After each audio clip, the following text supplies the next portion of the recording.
네, 지금부터 민주당 대선 주자인 이재명 경기지사와 이야기 나눠보겠습니다. 안녕하십니까? 네, 반갑습니다. 민주당 예비 경선이 마무리가 됐습니다. 예비 경선 돌아봤을 때 스스로 어떻게 평가하세요? 답답했죠. 네. 그 권투를 하는데 상대를 때려가지고 다치거나 마음 상하면 안 되지 않습니까? 네. 그러니까 손을 묶어놓고 권투를 하는데 적응이 안 돼서 네. 초반에 고생 많이 했습니다.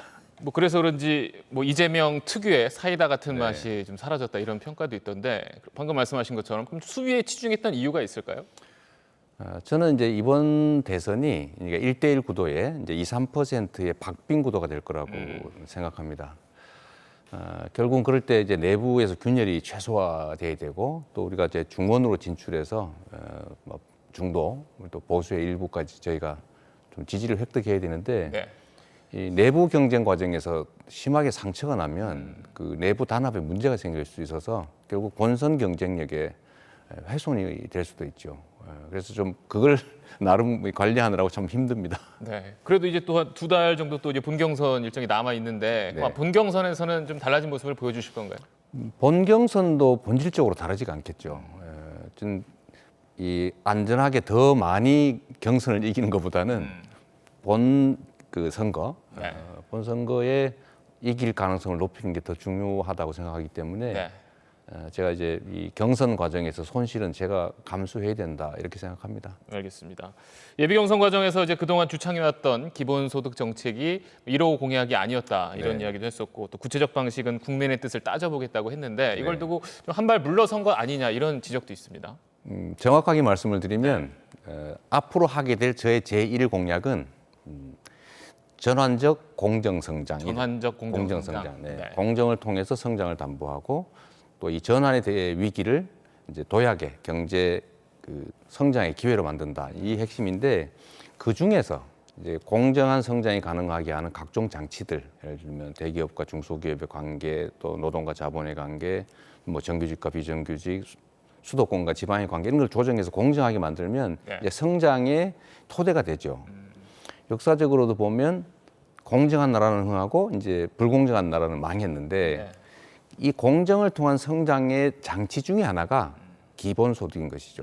복지적이면서도 실제로는 이제 지역화폐를 통한 소비 증대로 경제 활성화를 한다는 점은 작년에 1차 재난지원금 지급 때 증명됐지 않습니까? 네. 뭐 기본소득 어렵게 생각할 거 없이 작년에 1차 재난지원금이 연 1회든 5회든 정기적으로 지급되면 그게 기본소득이거든요. 네.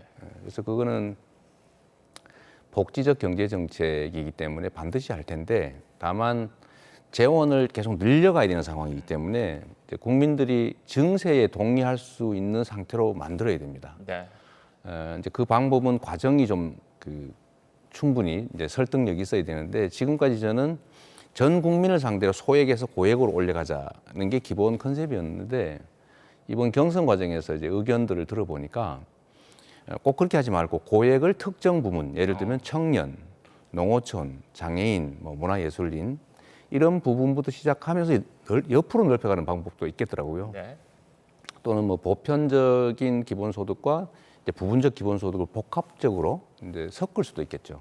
그러나 그 구체적인 방법은 제가 다음에 정식 공약을 제시할 때 발표하겠지만 어쨌든 이번 경선 과정을 통해서 그런 새로운 방법도 뭐 구상하게 됐습니다. 네. 근데 반드시 한다 이 말씀은 드립니다. 그러니까 공정성장이라는 커다란 공약을 위한 하나의 수단이다 네. 이렇게 보면 되겠네요.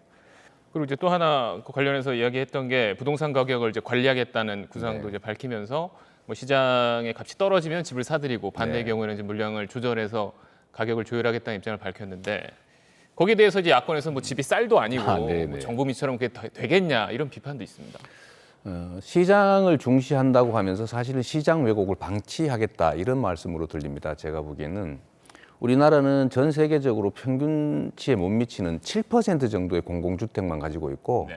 그것도 영세민용, 8평 뭐 이런 아주 그냥 구석에 정말 보통 사람은 상상하기도 싫은 그런 영세민 임대주택만 가지고 있지 않습니까? 네.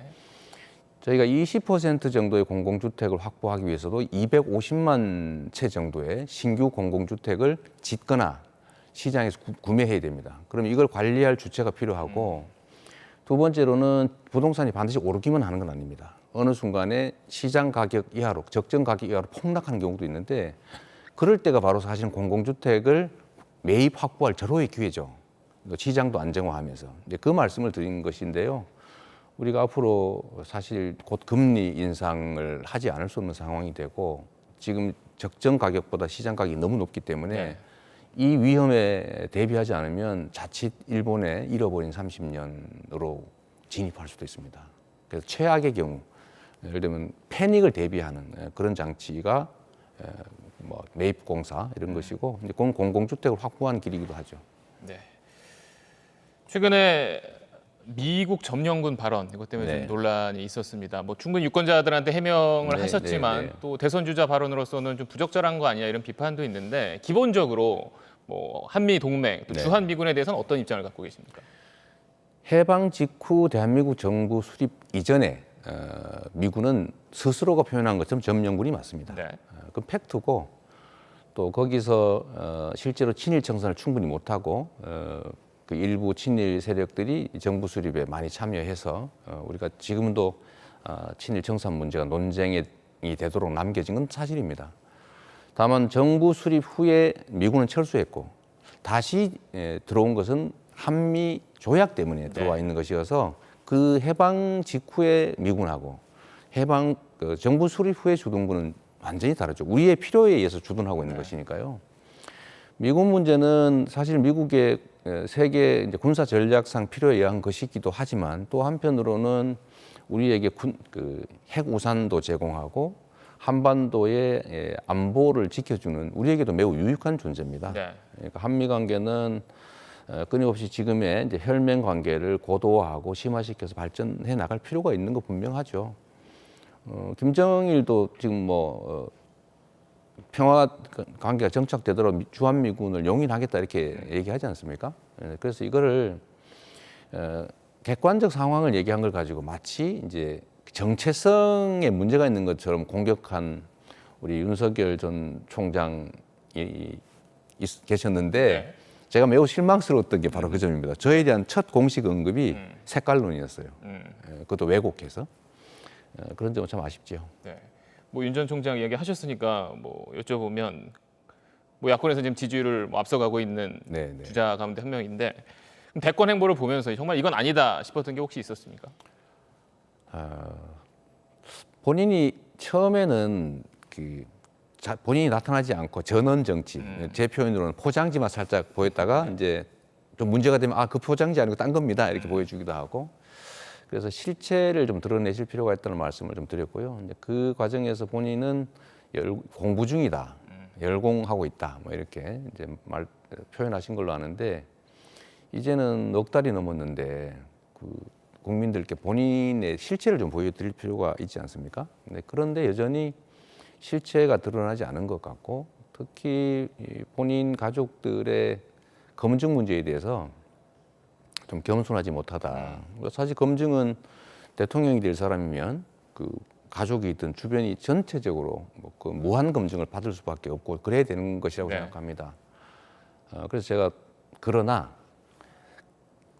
배우자의 결혼하기 전에 직업이라든지 뭐 사생활 이런 것들을 사실은 결혼한 후에 남편이 책임져야 된다고 검증하는 건 좀 지나친 면이 있다는 지적을 제가 했습니다마는 그럼에도 불구하고 그 결혼 전의 행적이 결혼 후에 비호 또는 지원 이런 의혹이 있으면 그 역시 철저한 검증 대상이 돼야죠. 제가 그 말씀을 드린 후에 나는 아무 문제가 없기 때문에 지금 여기까지 왔다 이 말씀을 보고 좀 대단하신 분이다 그런 생각이 들었습니다. 방금 이제 일정 답을 하시기도 했는데 그러니까 가급적 대선 후보 검증은 본인으로 한정해야 한다라는 이야기를 오늘 했어요. 그런 취지에서 하신 말씀이십니까? 정확하게는 그런 뜻이 아니고 네.